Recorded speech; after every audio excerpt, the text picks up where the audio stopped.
So, what happened? I got bit by a bull snake. That one? Yeah, she's staring at me. Look, that's life with a bull snake.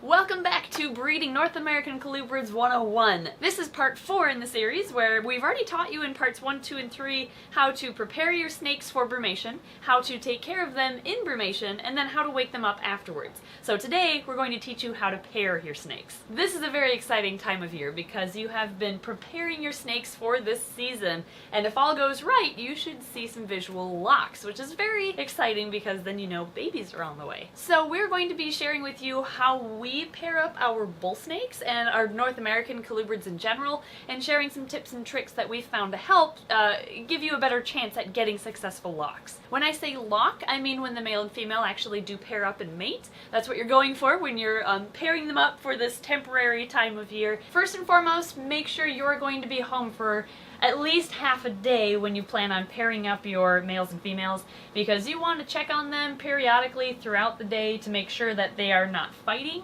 because that can happen with adult snakes. And also make sure the female doesn't want to eat the male. I've heard horror stories with hognose snakes of that happening. So just make sure that they're getting along, and once you've been watching them for like 3-4 hours and you can tell that they're going to be okay, then you can leave them for longer periods of time. What we do is we leave them for a couple of days, although some people leave them together for an entire week, and others don't leave them together overnight at all. They repair them every day, so that is up to you. So assume your snakes are brumated and they've been woken up. They are eating for anywhere from a week to a month, depending on how long you want to feed them before you pair them. There's different strategies that you can use there. Let's just say, theoretically, that you are ready to pair your snakes up. This is one of our Stillwater Hypo bull snakes, and she is a gorgeous snake, but we also have her with another, just temporarily for breeding purposes, another Stillwater Hypo. So if you check her out, you can see that she is deep in shed. She is in the blue phase right now. Those eyes are super cloudy. Now this is what we call the post-brumation shed, where a snake goes into a shedding process within a few weeks after they wake up from the brumation period. So a lot of breeders will wait until after this shed before they pair them up. A lot of times they don't want to eat during the shedding process, like most snakes, but she actually ate today anyway, so she didn't care. But I think for this hypo, I'm not going to pair her with a male because, again, you typically want to wait until after they're shed. However, sometimes bull snakes don't go through a post-brumation shed within a few weeks after they wake up. That happened to us with Brad the first time we wanted to breed her with Janet many years ago. She never had her shed, so we're like, we've been waiting and waiting and waiting for her to shed, and then she didn't have it, and it was May before we knew it, and we wanted to pair her in March, so we're like, okay, we don't want to wait till it's too late, and so we paired her up, and I think we just got in there at the nick of time, and she did lay good eggs. But if you wait too long for that shed, you might miss your window for pairing them up, so you don't necessarily have to wait until they shed after brumation. So for today, we're actually going to separate her and put her in her own bin, and we're going to pair the other female that's in here with the male. This is the male we're going to pair with the other Stillwater Hypo in here. This is a Trumbauer Hypo bull snake, and these are two different types or two different strains of the Hypo gene. This is more of an actual hypomelanistic snake where there is no black pigmentation in his scales. That's what the hypo essentially means. And the Stillwater Hypomorph does have some black colorations. It's more of a pattern morph where they have dark, here I'll show you. So here's the Stillwater. They have more of a dark coloration near the head, and these beautiful black outlined blotches in the middle of their body, and then black coloration down towards their tail too. It's really pretty. They have nice yellow heads, but unfortunately that type of hypo isn't compatible, or it doesn't mix with the Trumbauer hypo. So if we were to breed these two together, all the babies would look normal. But the babies would carry the hypo gene from both parents. So we are going to breed these together because it's a little breeding project down the line, I guess. We want to see what a combination of both hypos looks like in the future. We won't get that this round. So anyway, genetics aside, and this is also a video to kind of show you what we're planning on breeding this year, so breeding plans 2020 at the same time, you're going to place the male into the female's enclosure. And the reason why you don't do it the reverse way is because the female, after brumation, should be leaving behind pheromones in the enclosure, which will get the male in the mood, hopefully, and you'll have a better chance of seeing actual locks. or just breeding behavior in general. So, hey girl, you're gonna meet your boyfriend. There he is. You wanna see him? We're gonna put him in. Is that food? If you noticed, I took out her cave, and the reason why I do that is because if there's too many hides, and I had 3 caves in here initially, I took one of them out because if there's too much clutter in the enclosure, I see you looking at me, if there's too much clutter in there, then the male may have a tough time accessing the female, so you want to keep it a little bit more open than you normally do during the pairing phase. Go check her out, dude! Who is that? Oh, he's following her. It's like, what's up? You're really pretty. No, you gotta stay in your bin, I'm sorry. Well, I don't think we're gonna see much breeding behavior right away off the bat. It'd be awesome if we did on camera, but I don't think we're going to. Some snakes will lock up within like an hour, and the lock can take anywhere from a few minutes to a couple of hours. So you can check on them occasionally and see what they're doing. Make sure that they're not fighting or eating each other. In some species of North American colubrids, the females are known to eat the males. This is a pretty rare occurrence, but for snakes that are ophiophagous, which means they eat other snakes, it can happen, like with milk snakes. So keep an eye on them, especially like right away, and make sure they're gonna get along before closing them up and then walking away. However, you don't want to confuse what looks like one snake eating the other with just normal breeding behavior. When we bred bull snakes for the first time, it was with our 2 normal looking bull snakes called Brad and Janet, flipped sexes, like Janet was the boy. And we put them together, and within an hour we heard a bunch of rustling, and then we looked, and like, pretend these are their heads, like this is our male's head, this is our female's head.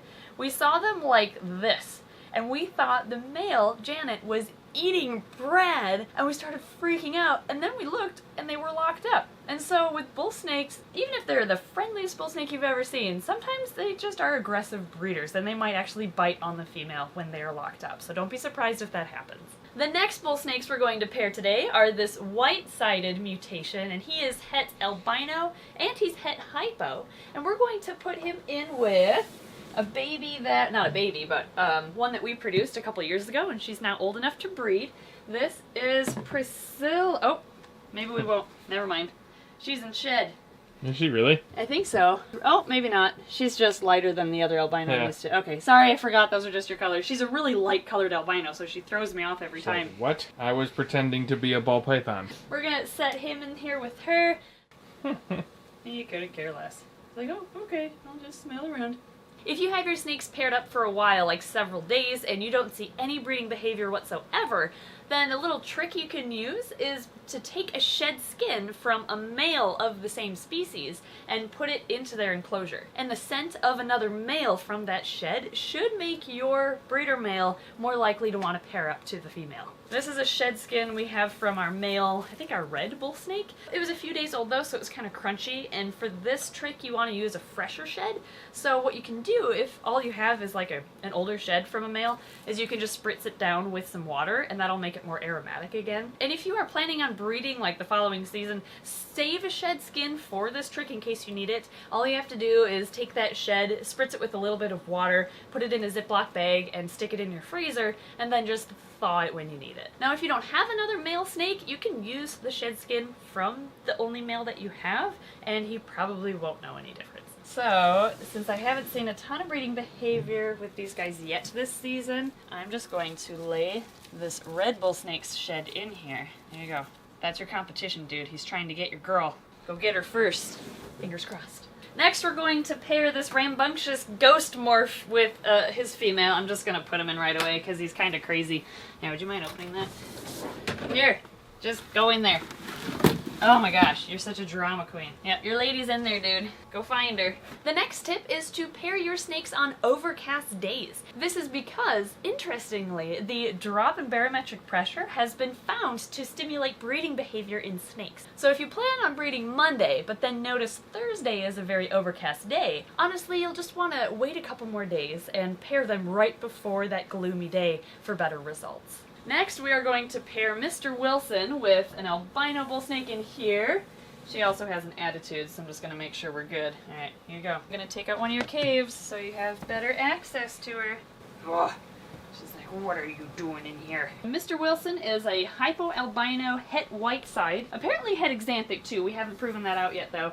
And the female he was just paired with is an albino het hypo. So they should produce all albino babies, and half of them should be hypo as well. And if she has other hets, who knows if she does or not? I don't think she does, but maybe we'll get something else out of them too. Who knows? Aww.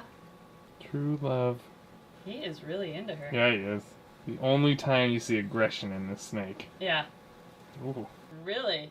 He wants to That's breed. breeding behavior. Yes, it is. This is crazy, guys. No joke. We just put him in there. We've just been kind of filming for bee footage, and he is already trying to lock with her. As you can see, he's trying to line himself up along her body, even though he is in the wrong orientation. Dude, line up the other way. But this is what their breeding behavior looks like. I mean, you can see he's kind of just following up along her body to get in the right position. And this is what you're looking for. And if you notice that they lock up, then after they're done, you will want to separate them and then try again the next day or even a couple days later to try to get a second visual lock. If you get 2 or 3 locks, you can pretty much assume that those eggs are going to be fertile. Alright, we're gonna give them some alone time. That'd be really cool. Yeah. Maybe we'll get a lock on camera. That'd be really cool. Okay, we're gonna check back with those 2 lovebirds and see what they're doing in a little bit. But first, we're gonna pair up Brad and Peanut, one of the most highly anticipated pairings of 2020. I'm so excited to breed these guys again. Peanut is down here. We did not brewmate him because he's an old man. And he is a little bit he kind of has that deflated look to him already, so we didn't want to risk his health by putting him through a full brumation. There is controversy on whether you need to brumate them to begin with. We didn't brumate any of our snakes for the first couple of years we bred them, and they reproduced just fine. So you really just want to brumate them if you want to make sure they're going to be on the same cycle in the spring and both ready for breeding at the same time. But sometimes they just aren't anyway. But if you pair your snakes without brumating them first and all of the eggs are infertile, or you don't see any locks or any breeding behavior, then you'll probably want to brumate them the following year for better success the next breeding season. And by the way, since a lot of people have asked, no, you do not have to brumate your pet snakes if you do not plan on breeding them. You can keep them awake all year long. It's really just something that breeders do. So without further ado, here's our old man Peanut. Probably the biggest bull snake I've ever seen still to date. Are you ready to see your girlfriend again? Here she is. Look at that beautiful girl of yours. I'd be scared too if I were your Peanut. I've no. seen her. She's Uh-oh. Brad just ate yesterday too. Yeah, that's if you have a very aggressive feeder, you probably will want to feed them the day before you pair them up. That not only gives them at least a day to digest that meal, and it reduces your chance of them regurgitating from all the craziness of pairing up, but it will also reduce the chance of the female maybe seeing the male as food. Alright, this is going to be interesting. Brad, I'm not feeding you right now. I'm sorry. I'm sorry. I'm bringing you your boyfriend. Nope, he's not food. He's not food. Here you go, Peanut. So again, I'm adding Peanut, the male, into our female Brad's enclosure. She still thinks food is coming, so I'm going to let him come in first. Lids are your friend, by the way. You can use plastic lids in so many different instances when you own and work with snakes.